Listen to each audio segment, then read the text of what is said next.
Salve, salve, senhoras e senhores, meninos e meninas, garotos e garotas, jovens discentes, professor Luciano, citopatologia, e hoje eu vou estar discutindo um pouquinho com vocês sobre a citologia mamária, tema amplo, tema complexo, com diversas variáveis. Eu pretendo discutir com vocês hoje um pouquinho sobre o formato da coleta de amostra, a escolha do método de coleta de amostra, né, para o exame citológico, citopatológico, ou histopatológico, né? Também vou discutir com vocês um pouquinho do que temos em uma citologia de uma mama normal e também vou discutir com vocês um pouquinho sobre algumas possíveis alterações. Comigo aqui na tela, peço licença a vocês para definir mais uma vez, para conceituar de uma forma bem simples a citopatologia ou citologia clínica. É a ciência que estuda, que pesquisa, que diagnostica por meio de análises microscópicas de amostras com células. Bem, vem a sua pergunta, como é que nós vamos conseguir esta amostra para a realização da citologia mamária, certo? Para a realização deste exame da citologia mamária. Bem, nós temos alguns métodos para que isso seja feito. A biópsia cirúrgica, por exemplo, é uma forma de conseguir, de disponibilizar, de obter essa amostra, a biópsia cirúrgica. A punção dirigida com agulha fina e uma agulha mais grossa, e também temos o que? O exame através da secreção, do fluxo papilar patológico. Bem, então vamos lá, só para a gente entender um pouquinho mais, a biópsia cirúrgica está disponível, um exame que é um formato de coleta que está disponível, mas dentro do contexto que se evita ao máximo a realização de cirurgias, então não é a mais utilizada. Nós temos a punção dirigida com agulha fina, que nós chamamos de PAF, né? Punção aspirativa por agulha fina, popularmente chamada de PAF, e temos a punção dirigida por uma agulha mais grossa. Bem, quando fazemos essa punção dirigida por agulha, dirigida por que exame? Por um exame de imagem. Qual exame? O ultrassom, ou a mamografia, ou, por exemplo, a ressonância magnética. O exame de imagem mais utilizado, até pelo custo e pela facilidade, a ultrassonografia. Então, nós temos a punção dirigida pela agulha fina, também chamada de PAF, e temos a punção pela agulha mais grossa, que chamamos de core biópsia, ou biópsia de fragmento, certo? É uma agulha mais grossa, nós temos um pouquinho mais de volume de material disponibilizado, e também temos um outro exame por agulha grossa, chamada de mamotomia, tá? Então, dentro destes modelos de obtenção de amostra, nós iremos realizar o quê? A citologia mamária, o exame de citologia mamária ou o exame histopatológico. Aqui na tela para vocês está disponibilizado o quê? O modelo que é realizado, essa punção aspirativa por agulha fina, dirigida, né, por um exame de imagem, no caso aqui disponibilizado para os senhores, o local onde está sendo feita a aspiração e o modelo que ele é dirigido por esse exame de imagem, no caso, o ultrassom. Né? Também temos a opção de fazer o quê? A coleta por secreção, né? Por fluxo papilar patológico, certo? Aqui, só para ilustrar uma imagem para os senhores, eu gostaria de pontuar, quando vamos discutir sobre citologia mamária, gostaria de pontuar com os senhores sobre o que há numa mama normal, né? Então, pelo menos esses 6 itens nós vamos observar num exame citológico, né? De uma mama normal. O que é que nós vamos encontrar nesse exame de uma mama normal? Células do epitélio ductal. O que são essas células do epitélio ductal? É o que compõe a estrutura dos ductos e vão até o lóbulo formar os ácinos, né? Os ácinos são o quê? São as terminações do ducto. Então, os senhores se lembram que nós temos lá os lobos, certo?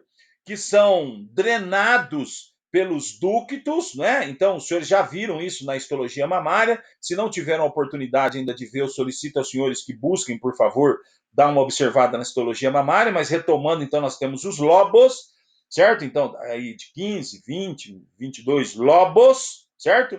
Nós temos o que? Os ductos que drenam esses lobos, certo? E aí nós temos o que?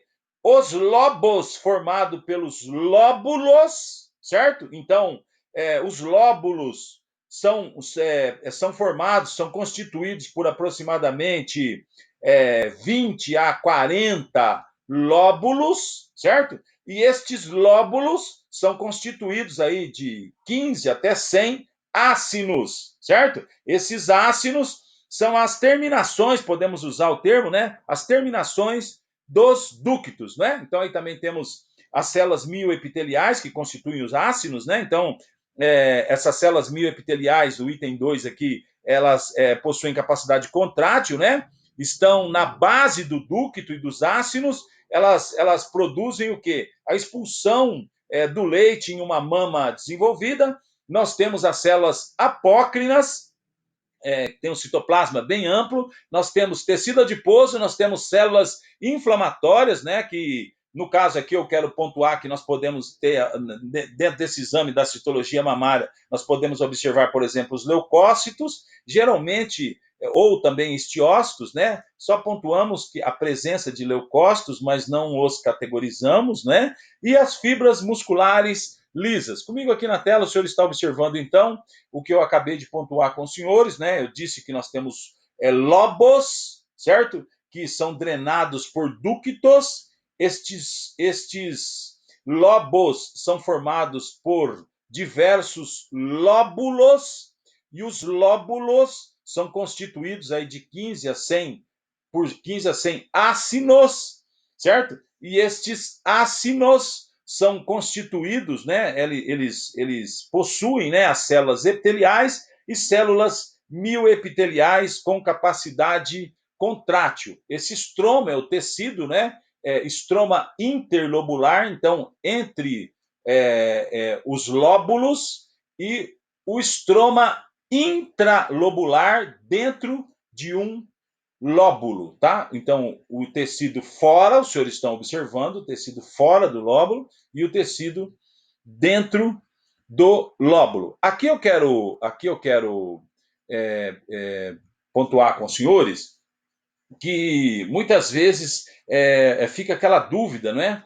Eu vou colocar agora uma lâmina para os senhores aqui sobre as alterações fibrocísticas, né? No caso, a hiperplasia ductal atípica, e fica aquela pergunta assim, bem, eu tenho um laudo histopatológico, né? Como fazer a análise, fazer a observação correta deste laudo histopatológico? Bem, eu acabei de pontuar com os senhores sobre o que tem numa mama normal, células do epitélio ductal, células mioepiteliais, células apócrinas, tecido adiposo, células inflamatórias e as fibras musculares lisas. Bem, e quando o médico decidiu fazer um exame, uma biópsia cirúrgica, uma punção dirigida por agulha fina ou grossa, né? Ou uma mamotomia, e eu estou com esse laudo na mão. Bem, então esse laudo da biópsia, certo?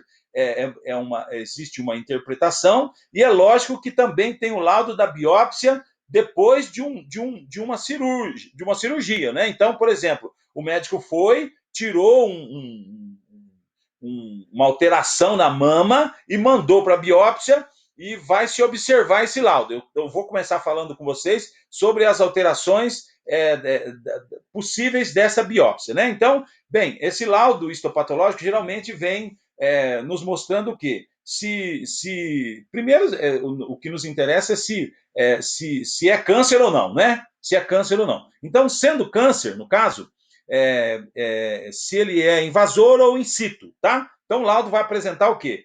Geralmente vem descrito G1, G2 e G3, né? Os graus de diferenciação. Então, G1, ele é bem diferenciado, né? Então, o que é G1, né? Ele parece bastante com o tecido original, certo? E o G3, ele é indiferenciado, possui células mais anárquicas, mais diferentes. E o G2 fica nessa fase intermediária. Então, quando você vai olhar o laudo, é interessante você observar isso. Só com isso o médico vai estar orientado de como fazer o tratamento? Não. Geralmente também é solicitado o quê? Um planejamento. Quando se vai fazer um planejamento cirúrgico, né? Estamos discutindo citologia mamária, né? No caso, deu uma alteração, veio esse resultado, G1, G2 ou G3. O médico também vai precisar do quê? De um para realizar o planejamento cirúrgico, vai precisar de testes de imunohistoquímica, tá? Ou seja, o que está abastecendo o tumor? O que faz esse tumor andar? O que faz esse tumor aumentar, não é? Então, 2/3 dos tumores são o que nós chamamos de tumores luminais, possuem receptores hormonais positivos, principalmente para estrógeno, progesterona, né? Então, 2/3 deles são luminais. E 1/3 deles ou se apresenta como HER2 positivo, que é um marcador tumoral, né, positivo, ou eles se apresentam como triplo negativo. O que é um triplo negativo? Ele não apresenta positividade para estrógeno, não apresenta positividade para progesterona e não apresenta positividade para o HER2. Um outro exame também, além de saber se ele é luminal ou não, ou se ele é HER2 positivo ou triplo negativo, é uma outra proteína que geralmente se pede o exame, é o Ki-67. Ou seja, quantos por cento, o médico quer saber quantos por cento dessas células tumorais são proliferativas, tá? Então, eu só pontuei isso aqui porque nós acabamos de discutir o que tem numa mama normal e quando vem o resultado de uma biópsia com alterações, certo? G1, G2, G3, o laudo histopatológico, quanto aos graus de diferenciação, é importante estar observando isso, mas não só isso vai direcionar quanto ao tratamento, quanto ao planejamento cirúrgico, muitas vezes, mas também é importante realizar o teste de imunohistoquímica, os testes de imunohistoquímica, para saber se o tumor é luminal, se ele é HER2 positivo, ou se ele é triplo negativo, ou seja, não apresenta positividade para estrógeno, progesterona e HER2, e também a dosagem do KI-67 para observar quantos por cento dessas células tumorais são proliferativas. Então, aqui comigo na tela, alterações fibrocísticas, hiperplasia ductal atípica. Então, já acabamos de discutir, né? Nós temos lobos que são drenados por ductos, certo? E cada lobo é constituído aproximadamente lá por 25, 30, 40 lóbulos. Os lóbulos são constituídos pelos ácinos. Os ácinos são constituídos por células mioepiteliais, que têm a capacidade contrátil, células epiteliais, né? Aqui nós temos, aqui mostrando à esquerda em cima, hiperplasia, né? Da citologia mamária, do lado direito, hiperplasia com algumas atipias, e embaixo nós temos o carcinoma ductal in situ, carcinoma de ducto in situ. E acabamos de discutir, então, um pouquinho com os senhores, né? Quando eu pego esse laudo da biópsia, certo? Então, quanto ao grau de diferenciação, geralmente vem descrito grau 1, G1, G2 ou G3, né? E além deste exame, quanto para planejamento cirúrgico de tratamento, também devemos ter observação dos exames dos testes de imunohistoquímica. É lógico que se decide se fazer a retirada deste carcinoma, vai se fazer um exame desta peça cirúrgica, certo? E dentre outros itens, tá? Vai também se ver, por exemplo, retirou essa peça, bem, como é que ficou a margem livre, a margem cirúrgica? Foi retirado todo o tumor, né? Então, isso também é um detalhe para ser observado. Como eu disse, é um tema bem amplo, bem complexo, com diferentes variáveis. Estou trazendo aqui para vocês alguns conceitos para a gente construir um conhecimento sobre a citologia mamária, né? Aqui uma lâmina para os senhores observarem as células mioepiteliais, né?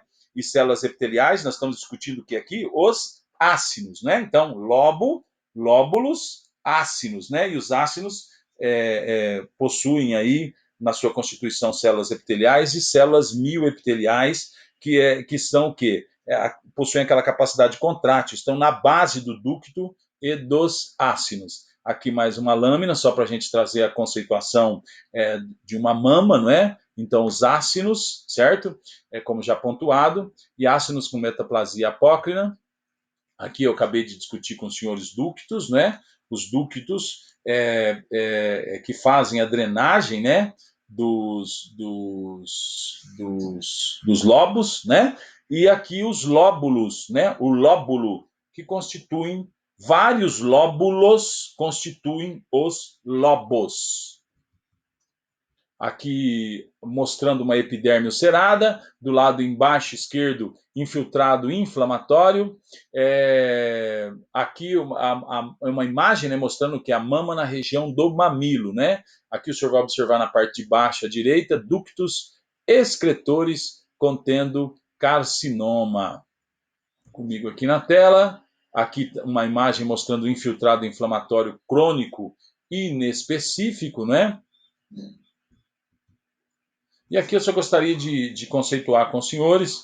O fibroadenoma de mama é a segunda neoplasia mais frequente da glândula mamária, precedida pelo carcinoma. É a afecção mamária benigna mais comum em mulheres com menos de 35 anos, assintomática em 25% dos casos e com múltiplas lesões em 13 a 20% dos casos. Né? Pode ocorrer desde a menarca até a senectude, mas é mais comum entre 20 a 30 anos de idade. Embora os esteroides sexuais sejam apontados como agentes promotores, fatores paráquino entre o epitélio e o estroma parecem ser mais importantes no controle de seu crescimento, que é, em geral, autolimitado, não ultrapassando de 3 a 4 centímetros de diâmetro. O diagnóstico é essencialmente clínico, apresenta-se como tumor único ou múltiplo, móvel, bem delimitado, não fixo ao tecido adjacente, lobulado, de crescimento lento, com maior ocorrência no quadrante superolateral.